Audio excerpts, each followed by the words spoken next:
Let me share with you what video of yours I watch a lot, bro. I watch a lot. I'm wondering if you can even guess, like in your mind, like what video is talking about.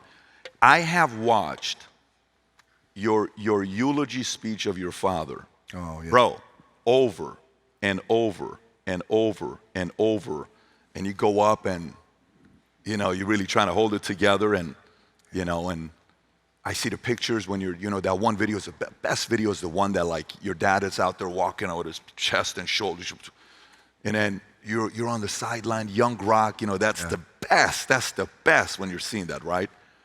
And then the day comes, and I know how important it is for you to be a father. Were you mentally ready for that day many, many years prior to that, where you're like trying to prepare for that day to come where it's your hero? Because your father pushed you away from being a wrestler, and the ultimate compliment to your dad is, bro, I want to do what you did. I want to do what you did. I'm going to continue your legacy and tell the world you're my hero. That's the way I saw that. And I saw that young, like, oh, brother, I just want to watch this thing on repeat over and over again. Were you prepared for it? Was it like something you were afraid of? Was it something you mentally and emotionally were getting ready for? Or was it like, I'm never going to be ready for this day? No, I wasn't prepared for it because my dad died suddenly, just like that. An embolism traveled up and ended his life. So it happened suddenly. I didn't get a chance to say goodbye. And here's the thing. And brother, this is just, it's life.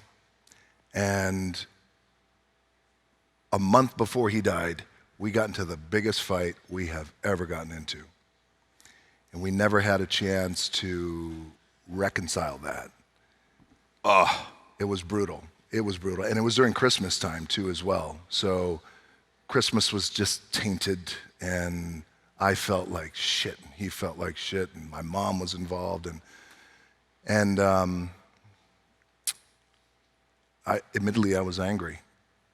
And 3 weeks went by, we didn't reconcile, he died. And that was it. And so you asked me if I was prepared. No one's ever prepared for that, even if, God forbid, you have a loved one who is transitioning out, and you can prepare as best you can for their transition. Or in my case, they say goodbye just like that without saying goodbye. So I never had a chance to say goodbye, and never had a chance to write that thing that I wish I did. And so that was a tough one. That was, and the lesson, though, I realized is we hear this all the time.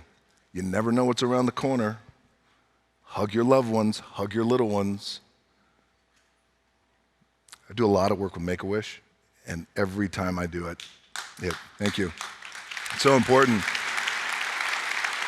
And when you leave those meetings with Make-A-Wish, you see these kids who are so strong, and you see the parents who are being so strong too as well. You go home, you hug your kids tighter. That's just what you do. And so we hear it all the time. Hug your kids, take care of your loved ones, hug your loved ones. You never know what's around the corner. But until you go through something like that, that's when those words really hit home. And I realized that, man, I thought, I wish I had a shot just to hug my dad one more time, or hug and say, and maybe he's listening now, so hug and say, it's all right. It's all right. We're good, I never had a chance to do that. How?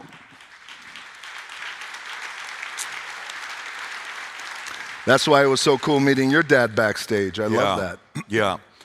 How big of a role did faith play in you, because that's pretty heavy. That's not easy. That's a very heavy thing that you carry as a man with your father. How big of a role did faith play for you to be able to continue with your life, to be a good father, to be a good role model? Was there a big role there? Or? Yes. Faith before my dad passed away has played a very important part of my life. Faith after my dad passed away played a very big part in my life, because a lot of times you go down the road and, there's the phrase, you have to walk by faith and not by sight. A lot of times you walk by faith, not sight nor experience, and you just don't know. So you got to have that faith. The faith is the thing for one of the many things that can anchor us and that should anchor us. So yeah, and it's funny. Yeah, it's true. Faith is the anchor, man. It's funny when my dad, because we had a complicated relationship, when I was 5 years old, our bonding was come with me to the gym, sit in the corner, but that was our bonding. And then as I got a little older, 8, 9, 10, he'd let me work out a little bit. He'd take me on the wrestling mats. He'd kick the shit out of me in a good way. And so his capacity to love. My dad was kicked out of the house when he was 13. I'll tell you a quick story about my dad. So my dad's dad died when he was 13. That Christmas, my dad's mom had another boyfriend. The boyfriend got drunk, urinated on the turkey. My dad's 13. Small town up in Nova Scotia. My dad at 13 grabbed a shovel and he drew a line in the sand and said, if you cross that line to the drunk boyfriend who peed on the turkey, I'm gonna kill you. And so the drunk crossed the line. My dad hit him in the head, knocked him out cold, didn't kill him. Cops came. When the cops came at that time, the cops told my grandmother, my dad's mom, when this man becomes conscious again, one of these two, they're gonna kill each other. So one of them should go. You know what's next. So my grandmother said to my dad, you gotta go. Wow. So he was kicked out at 13. My point is, that's his capacity for love, right there. So that's the man that raised me. Respect is given when it's earned. No one's gonna give you shit. Go out and earn it, work hard, get up with me before the sun, come to the gym. So all that stuff I got from my old man. And the reason why I'm telling this story is because even though I didn't reconcile with my dad, I think one of the saving graces when we talk about faith is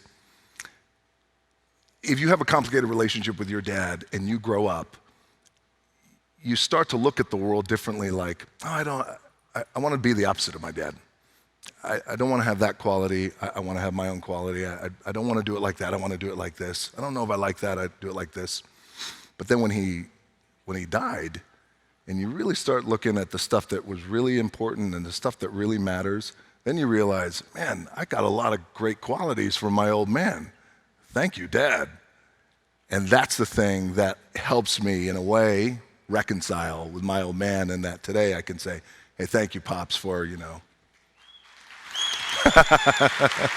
Sick. Powerful. So, meaning a lot of the signs are still through you, even though at one point, my pastor one time told me something, I always talk about this. He said, one thing, Patrick, you need to know about your relationship with your father. Every father and son goes through 3 phases. First, you idolize him. 2, you demonize him. 3, you humanize him. And he says those 3 phases are evident when you're going to go through it. The sooner you can go into humanize, the more you can enjoy life and your relationship with him. Are you there now with 100%. Yeah. Him and I, my dad's my best friend in the world. Him and I have been there in a big way. But he's everywhere I go. He's with us. He lives with us. But if there's one thing you're going to get from this interview with The Rock and I, we both love America. We had 2 big flags at our event. He's got a flag in his gym and everywhere he goes. This is the USA gear, limited edition for the rest of the year. If you love America, sport this USA gear. On the side, it says Future Looks Bright. On the back, it says Valuetainment. On the side, it's got the American flag. We got the shirts. We got the flip-flops. These are the only flip-flops I wear when I'm at the house and walking the dogs. It feels amazing with the gel in it. So, if you love America, if you believe the future looks bright, if you love Valuetainment, click on the link above or below. Go wear some of the gear and tag us because we share the pictures on the podcast all the time. So go to vtmerch.com and place your order. So if you like this clip and you want to watch another one, click right here. And if you want to watch the entire podcast, click right here.